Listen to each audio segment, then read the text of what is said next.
Agora, o inverno da nosa discordia porfíanse mudar glorioso brán por culpa deste sol de York.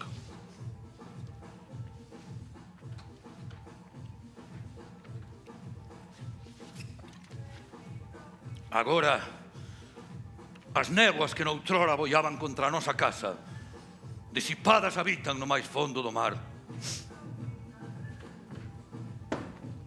Agora, as nosas frontes comparecen cos loureiros do triunfo. As nosas vellas armaduras adornan os monumentos e o desasosego das alarmas tornouse lecer e gozosa folganza. As que foran bárbaras conquistas viñeron dar en bailes e vagares.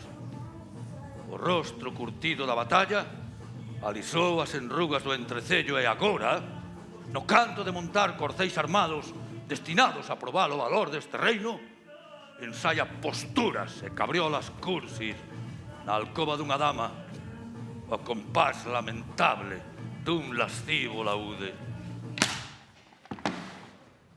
Pero eu, que non fun destinado ás gandainas do amor, que non nacín para lle facer as beiras a un espello galante, eu, desamañado e falto da aceitanza que lle tire proveito a unha ninfa descarada e libertina, eu, do lleito de lírica armonía, estafado na traza por obra dunha natureza ruín, deforme, inacabado, tan trenco e fora de lugar que incluso os cans me ladran cando paso.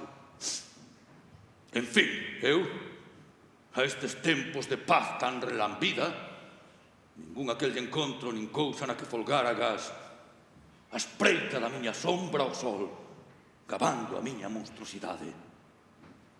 Daquela, pois que nunca saberei de darlle tino a días tan felices e refinados, haberei de conducirme como a un malvado e odiar os inútiles praceres deste tempo inútil.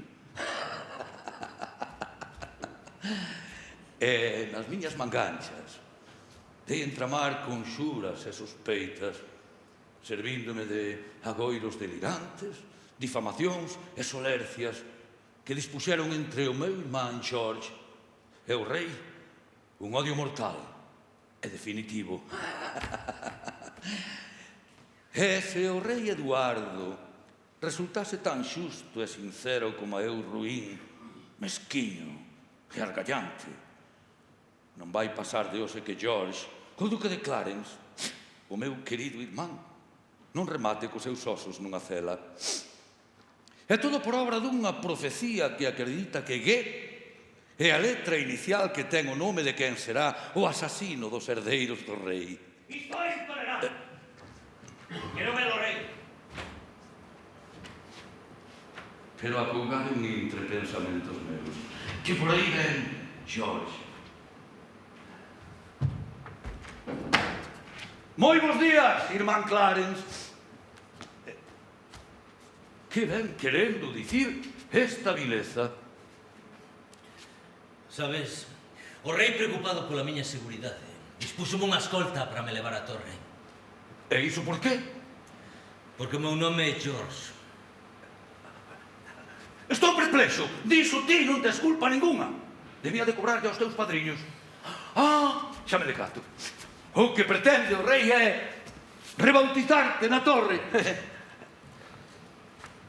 A ver, Clarence, agora en serio, que pasa? Podo sabelo? Naturalmente, Ricardo. Contareicho todo cando o mesmo saiba. Corren rumores de que o rei, o noso irmán, lle deu quereto certas profecías e mandou a Ricardo abecedario a letra G. Hai que indica algún mesturador lle deitou na orella que os seus fillos serían deserdados por alguén que tivese o G como letra inicial do seu nome. E dado que George, o meu nome, comeza por esa letra, fixo conta que debía ser eu. Por esa necesidade ou por algo parecido, o rei decidiu mandarme a torre. Sempre pasan cousas raras cando un home se deixa gobernar por unha muller. Non é o rei o que te manda a torre, Clarence. É Isabel, a súa muller. Ela é que non incirra. Non foi acaso ela tamén, xunto co seu irmán Rivers, a que argallou todo para que Hastings fose enviado á torre, donde, por certo, terá que sair hoxe liberado? Xa non estamos seguros, meu irmán. Xa non estamos seguros. Aquí xa ninguén está seguro. de non ser os parentes da raíña e os recadeiros da noite que enguedellan os oídos do rei. Non chegaches a oír que o propio Hastings se humillou diante dela mendigando a súa liberdade. E só, debruzado aos seus pés, foi quen o señor chambelán de acadalo perdón. Vouche dicir unha cousa, meu irmán. Teño para min que a única posibilidade de mantelo a favor do rei é vestilo uniforme que ela mande e facérnolo os seus servos. Van desculparme, pero teño ordes do propio rei de que ninguén, sexa do rango que sexa, fale en privado con Clarence. Se só se trata diso, incorpórate á nosa conversa. Como podes comprobar, non hai conspiración no que dicimos. Só afirmamos que o rei é prudente e virtuoso. E que a nobre raíña acadou a sabedoría, a beleza e a ecuanimidade e que todos os seus parentes remataron converténdose en nobreza. Que che parece? Pídolle perdón, sinceramente, pero debo rogarlle que se absteña de falar co duque. Está ben, sabemos cal é teu deber. E seremos ben mandados. Un momento. Somos humildes servos da nosa raíña e sabemos obedecer. Clarence, irei axiña falar co rei. Esta profunda aldraxe a nosa fraternidade máncame máis do que podes imaginar. Ben sei que isto non nos agrada a ningún dos dous. Está ben. O único que me conforta é saber que o teu arresto non se prolongará en demasía. Librareite del e, de non ser posible, podes estar seguro de que ocuparei a túa praza. Mentres tanto, debes ter paciencia. Que remedio me queda? Adeus, Ricardo.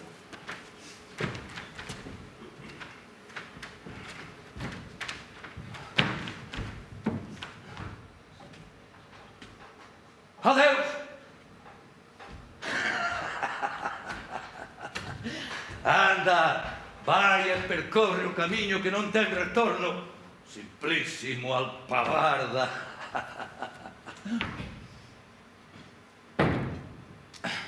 Clarence, amo-te tanto, e tantísima lei que che teño, que mandarei a tua alma ao ceo.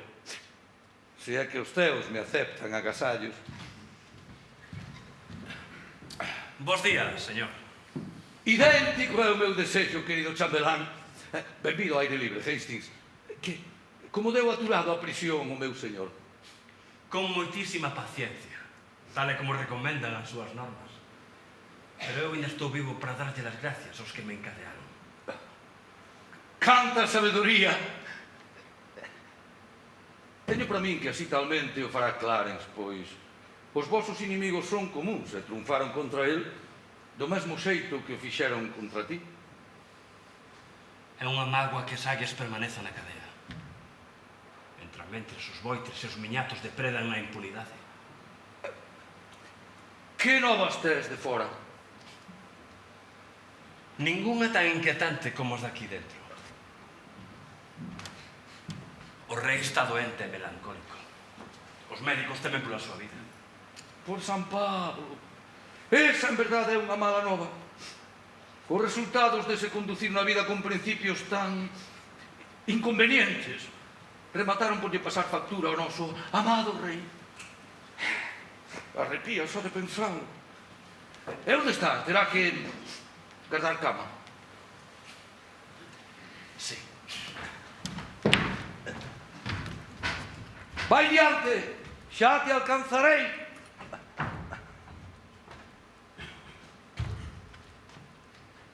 Non debe de vivir, niso confío, pero sobre todo non debe de morrer antes de que Clarence se poña a criar malvas. Terei que encirrar ainda máis a carraxe do rei, erguendo con rigor incontestable un decorado de fraudes. E se son quen de atinar no meu solerte empeño, a Clarence non lle quedarán días de vida.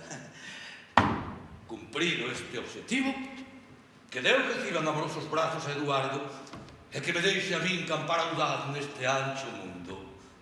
Despois, coa mesma, casarei con Ana, a segunda filla de Warwick, e serei aínda quen de namorala. Vai importar que matase ao seu sogro e ao seu home? Haberá que comprobalo. E se me di que sí, daquela santiña quedará gratificada. Claro que non é o amor o que me move, son secretos e inconfesables propósitos os que me aconsellan a boda. Pero por agora non me convén poñer o carro diante dos bois. Aínda Clarence respira, aínda Eduardo vive, manda e ordena. Só cando eles se esfumen, tirarei o proveito que calculo.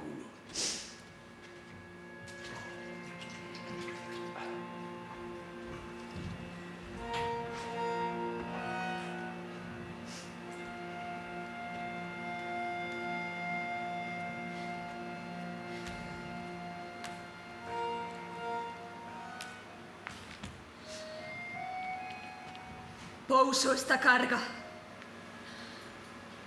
Honrosa carga. Se pode a honra custodiar sen cinzas. Ergo meu pranto funerario pola morte prematura do virtuoso Lancaster. Pobre figura impávida dun bondadoso rei. Pálidas cinzas da casa de Lancaster. Desangrados espolios daquel sangue real. Que me sexa permitido invocar o teu espírito para que poidas escoitar agora os laios da pobre Ana, a muller de Eduardo. Aquel teu fillo asesinado, acoitelado pola mesma man que a ti che deu a morte. Sexa maldita man que se atreveu a te matar. Maldito corazón que tivo corazón de se atrever. Maldito sangue que estragou o teu sangue. Que se abata máis miserable das miserias contra aquel miserable que nos condena maior das miserias que a túa morte. Se algunha vez ten muller, que esa muller padeza máis que a súa vida, do que eu sufro que a túa morte. E cada meu amado señor. Un momento. Que bruxería se atreve a consurar o diario, que se permite interromper un acto de caridade. Meu doce anxo, por Deus, non me maldigas. Fora daqui, imundo Satanás! Regresa ao teu inferno e non me abrumes. Se gozas contemplando a baixarse da tua atrocidade, aquí te a mostra do teu asañamento. Que os teus se derruben sobre ti, que a terra se fenda e te devore, como a ti fixeches con este rei dándolle morte que a tua man diabólica. Pero, señora, acaso ignora as normas máis elementais da caridade? Non sabes que nos mandan devolver ben por mal e benzón por escarnio? E aínda te atreves a me falar así? Ti, que despreza as leis de Deus e dos homes. Non hai besta ningunha no universo que non posúa unha amiga de piedade. Pois eu non posúo nin miga de piedade. Daquela non debo de ser ningunha besta. Señora, dame un alento para che pedir excusas.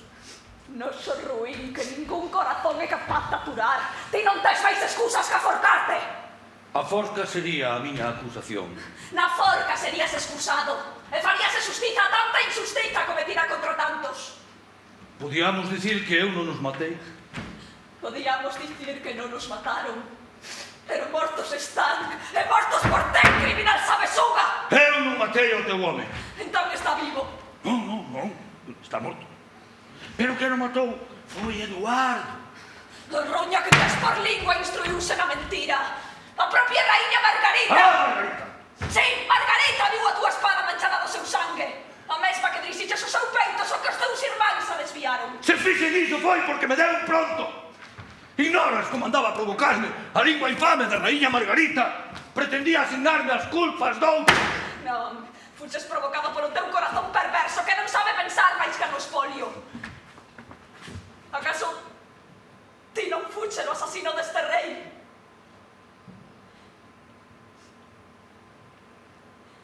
Aí te razón. De acordo. De acordo, dis? Entón que Deus acorde que te mande a apodrecer no inferno. Iso é o que merece a túa canallada.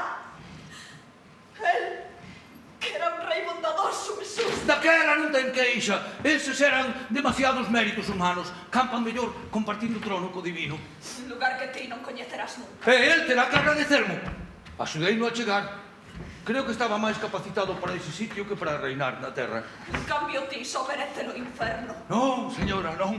Aínda habería outro lugar no que me atopar máis a gusto. A prisión. Non, a túa cama.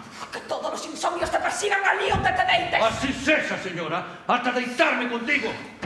Acaso non é tan responsable quen causou as mortes prematuras deses dous Plantagenet, Enrique e Eduardo, como quen as executou? Ti fuche a causa. E ti fuche no cruel executor. A causa foi a túa beleza, Ana. Unha beleza tenaz que acosa o meu sono e que me impulsa a tramar a morte do mundo, con tal de poder vivir unha hora ao abrigo do teu peito. De ser iso certo, criminal, podes estar seguro que cas miñas uñas desgarraría a beleza do meu rostro. E ti podes estar segura de que os meus ollos non aturarían a destrucción da túa beleza. Polo menos non aldrases diante de min. Ela é quen me ilumina, como o sol ao mundo. Que a noite máis negra ennovele de sombras os teus días e a morte a túa vida. Criatura celeste, por que porfías en te maldicir? Ti és ambas cousas. Non sabes ben o que daría por selo para me vingar de ti. Vingarse de quen te ama é unha inxuria. É rotundamente xusto vingarse de quen matou o meu marido. Quen matou a teu home, acaso fixo co único propósito de que atopes outro mellor? Mellor que él non alenta ninguén baixo esta terra. Habita nesta terra alguén que te ama moito máis. Dime o seu nome. Plantagenet! Será él. Outro do mesmo nome, pero aínda de máis nobre corazón. Onde está? Aquí.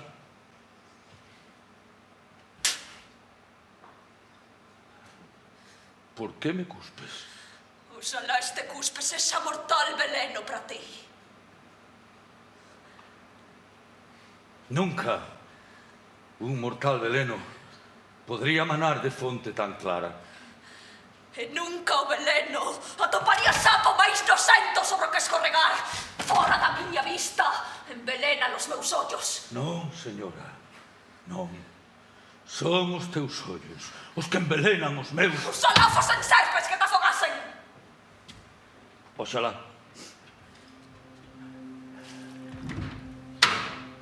Dese xeito, morrería de contado.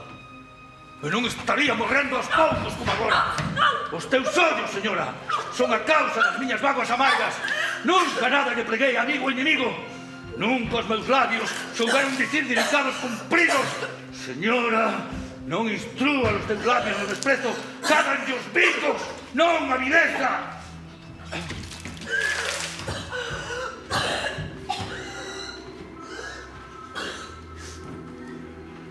E se o teu corazón quere vingarse e non me sabe perdoar, aquí tes esta arma. Reclamo, humildemente, que me mates. Veña, non tremas. Sabes que estás no certo. Eu fun quen matou ao rei Enrique. Encirroume a túa perfección. Tamén asasinei ao xove Eduardo. Aconselloume o teu rostro arrebatador.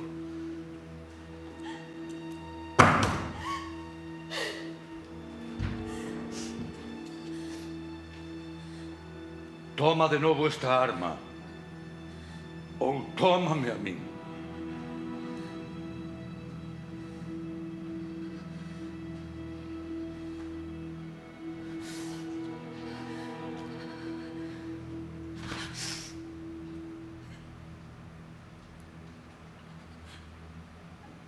Erguete, impostor! Desexo a túa morte, pero nunca serei eu o teu verdugo. Daquela, pídeme que se eu quen se mate e saberei facelo. Xa cho pedín. Iso foi no medio da carraxe. Volve repetilo agora. É só cunha palabra. Esta man que por amor a ti foi capaz de matar un amor teu, outra vez volverá a matar polo teu amor, o máis insubornable dos amores. E ti será a causa de ambas mortes. Oxalá alcanzase a saber que tes por corazón. Estácho revelando a miña lingua. Teño para min que lingua e corazón están finxindo. Daquela, nunca houbo no mundo home sincero.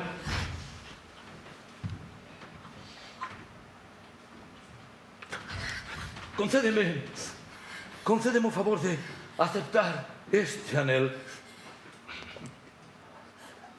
Aceptar non é ceder.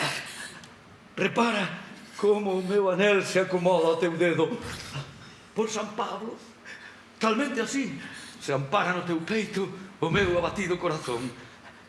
Leva os dous canda ti, pois os dous che pertencen. Se este fiel e pacífico criado puidese pedirche outro favor, contemplarías para sempre a súa dita. De que se trata?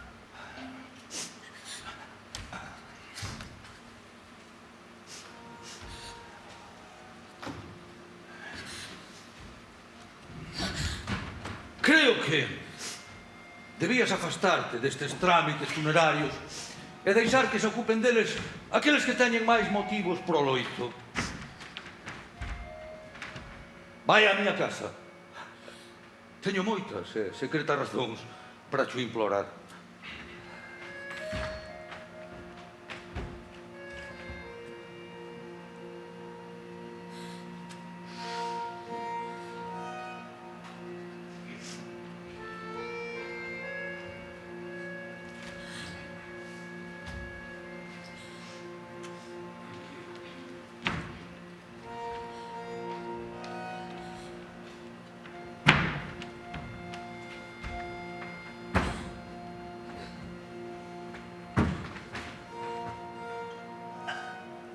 Así o farei.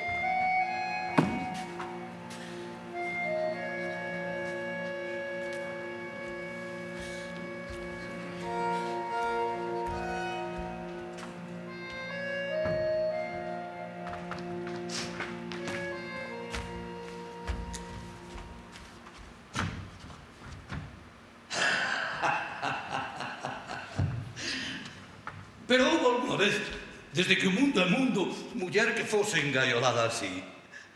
Existiu alguna vez, femia ninguna, caendo arrebatada nestas artes? Miña será, pero non a durar moito.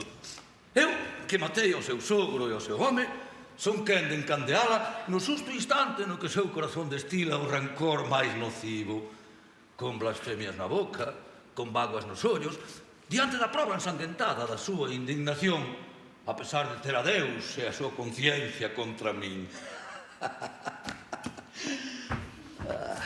Eu, que non teño aliados competentes valendo a miña causa, de non ser o mesmo diaño esta solercia que me fai farsante, e velaí de que xeito se me entrega a santa. O enteiro mundo contra nada.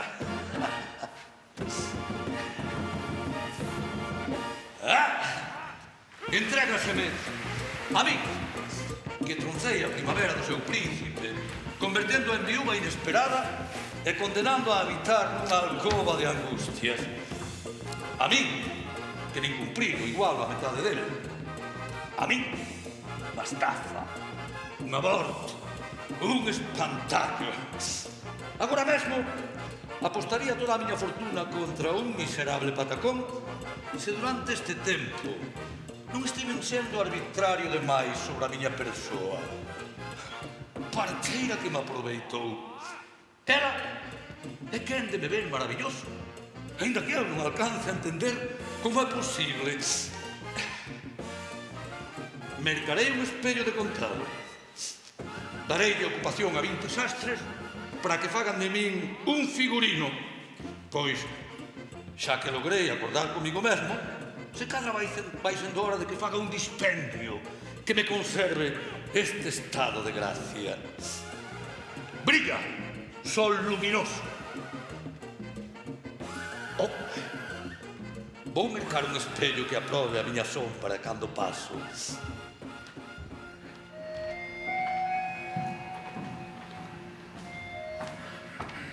Debes de ter paciencia, miña irmá.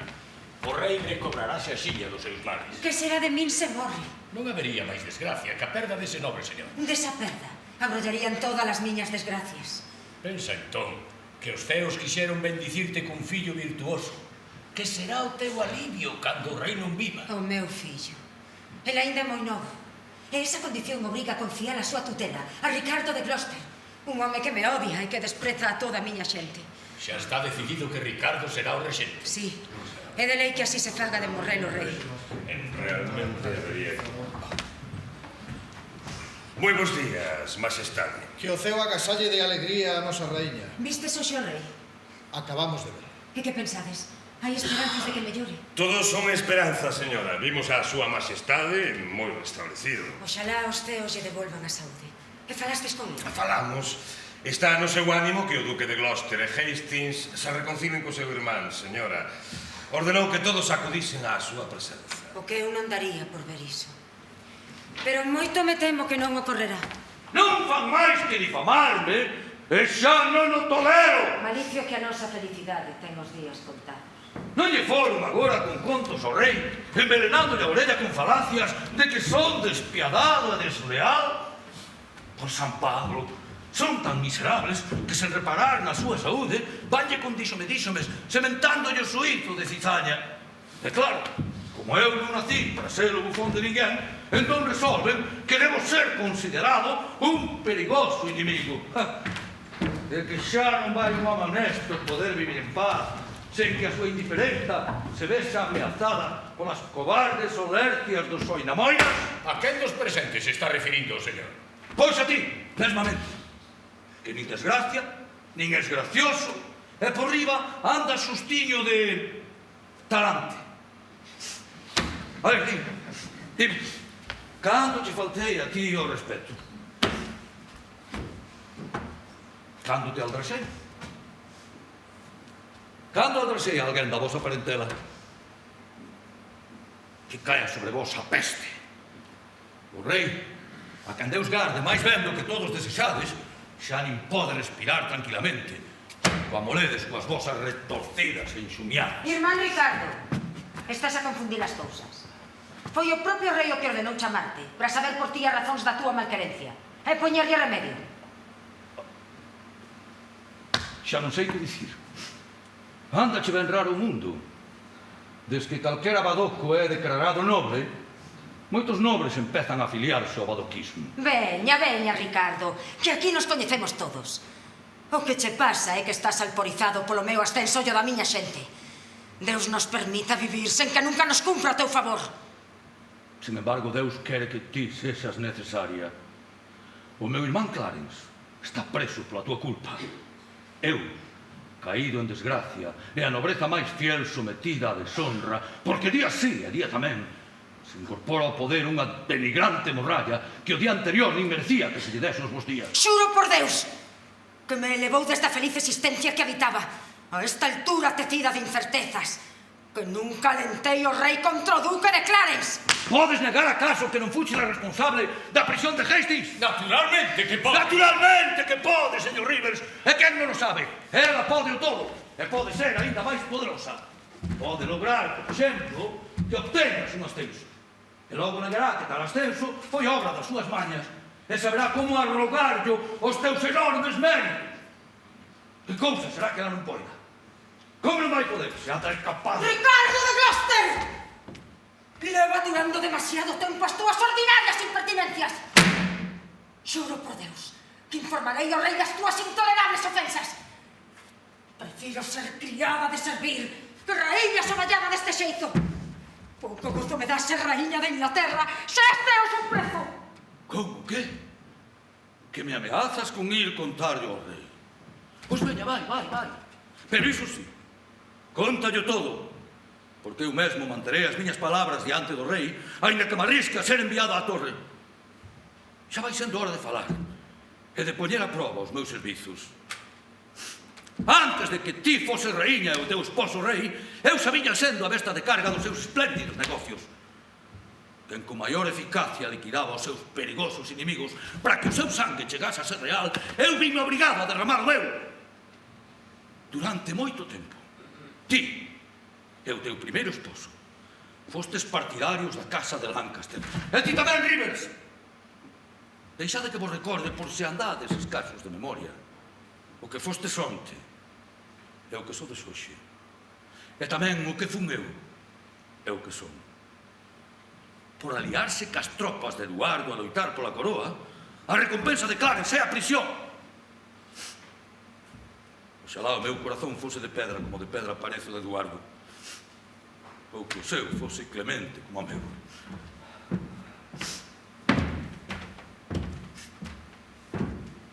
Creo que son inocente demais para vivir neste mundo.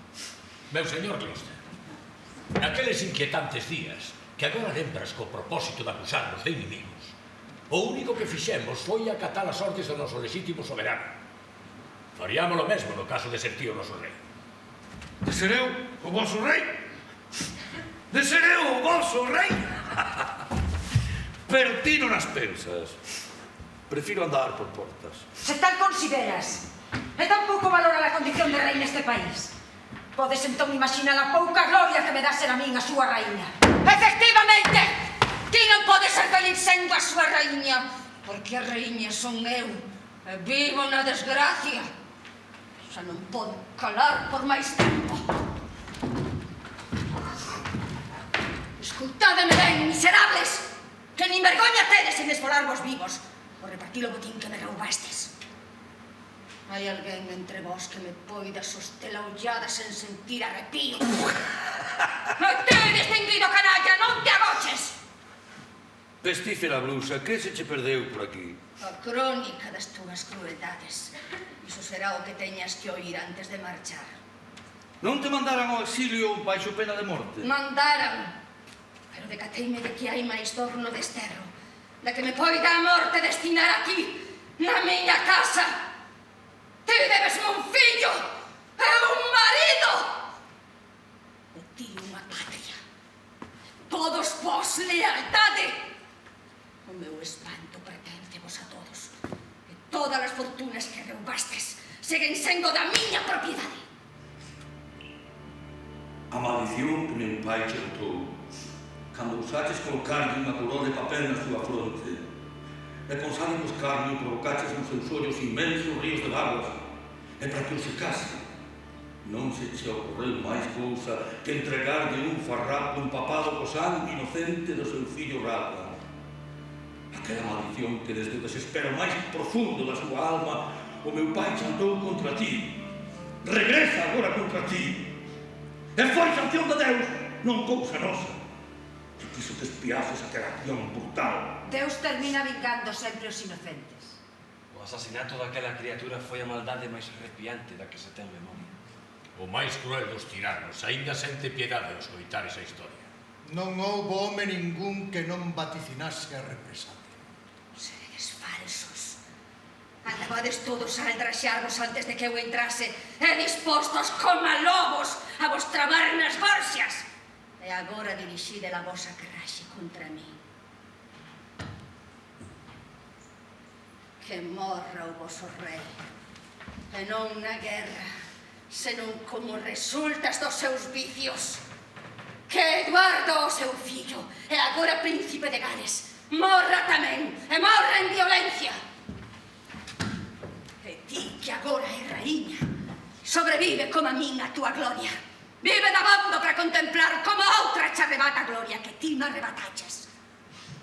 Rivers, Hastings, vos que contemplastes cos vosos propios ollos como meu fillo era cortelado despiadadamente.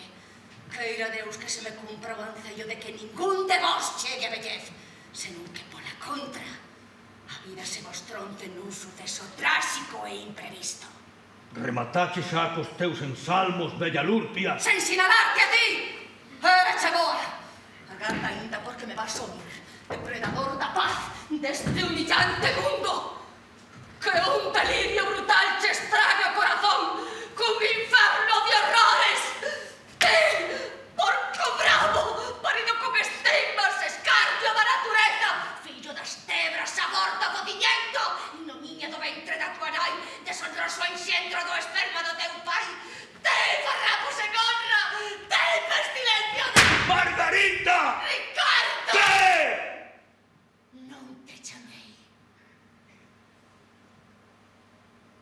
Pido desculpas logo. Pensei que me estaba reclamando con todo ese tratado de gabanzas. Iso é así de certo. Pero non esperaba de ti ninguna réplica. Que aínda non pechara o libro das miñas maldicións. Eu sí que o pechara.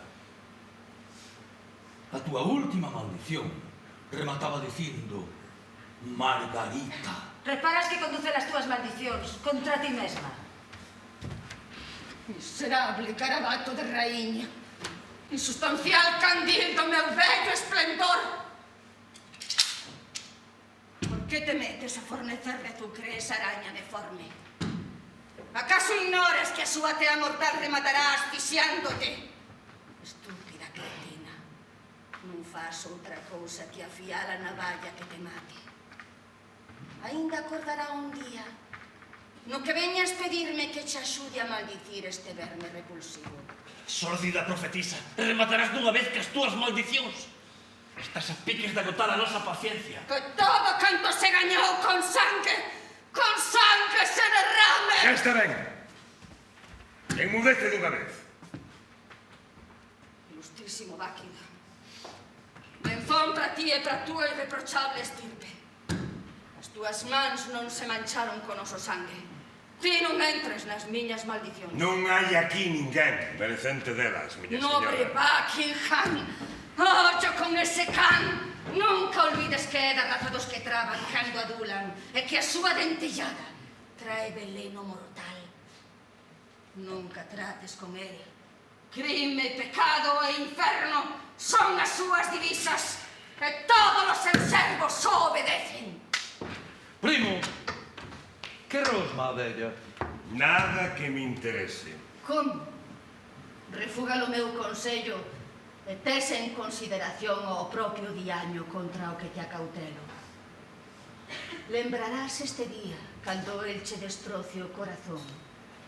Entón dirás que a pobre Margarita era profeta.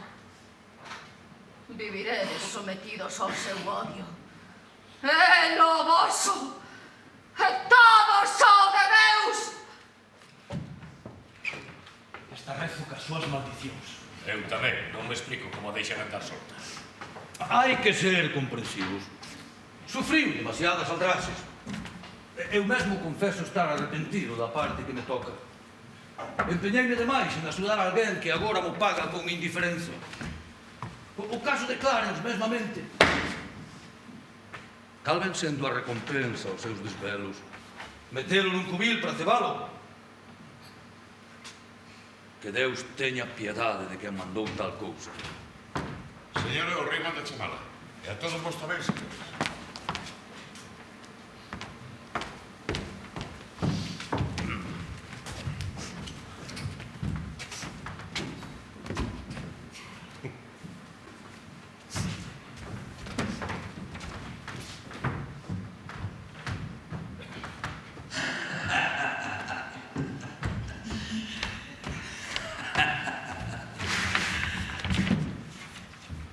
Eu veño sendo aquí o desalmado, e, sen embargo, o primeiro en murmurar.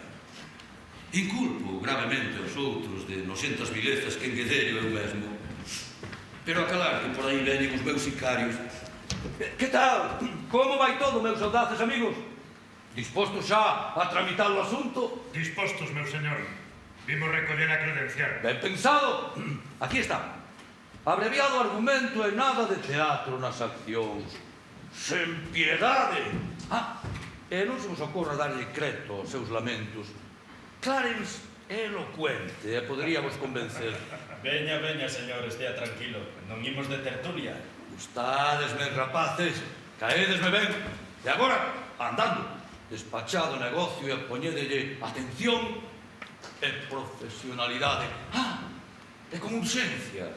Non vai a ser o demo de que o rei se lle dea por revocar a orde.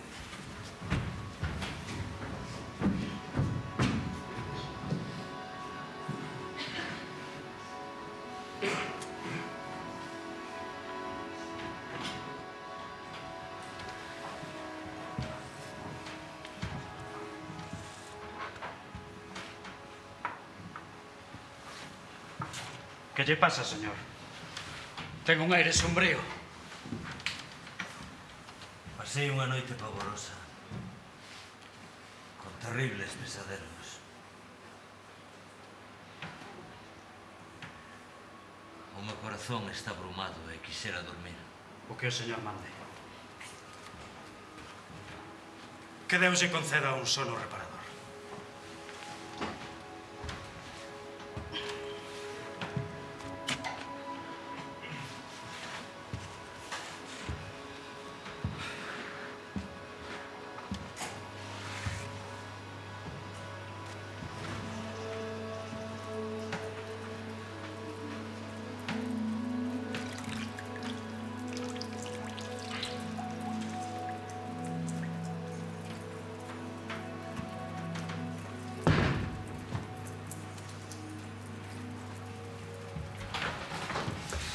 Que queres, meu amigo?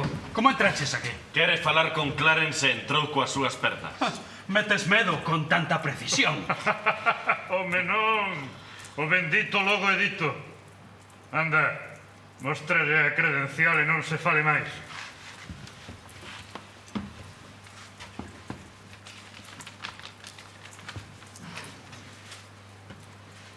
Ordénaseme que poña o duque de Clarence nas vosas mans.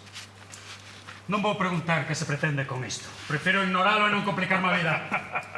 Oiches, amigo. Es agudo como un allo. O duque está aí, dormindo.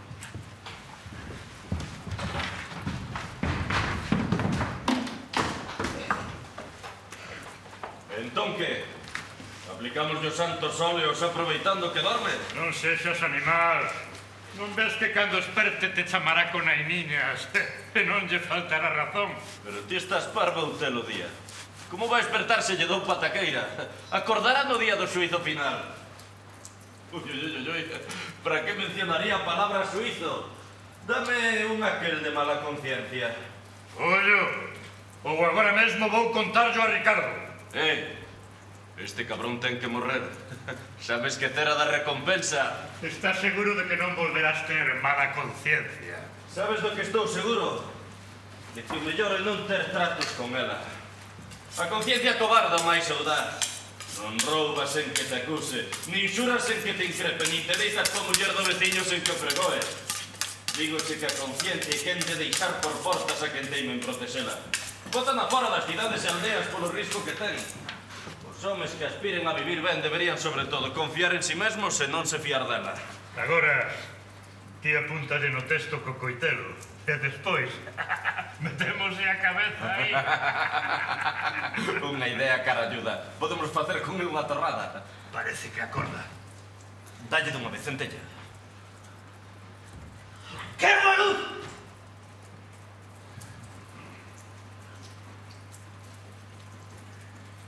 Viño. Quero viño. Viño non vos faltará de aquí a nada, meu señor. Quen és ti? Un home como a vos. Ti non és da miña estirpe real. Nin ti de sangue leal como a nós.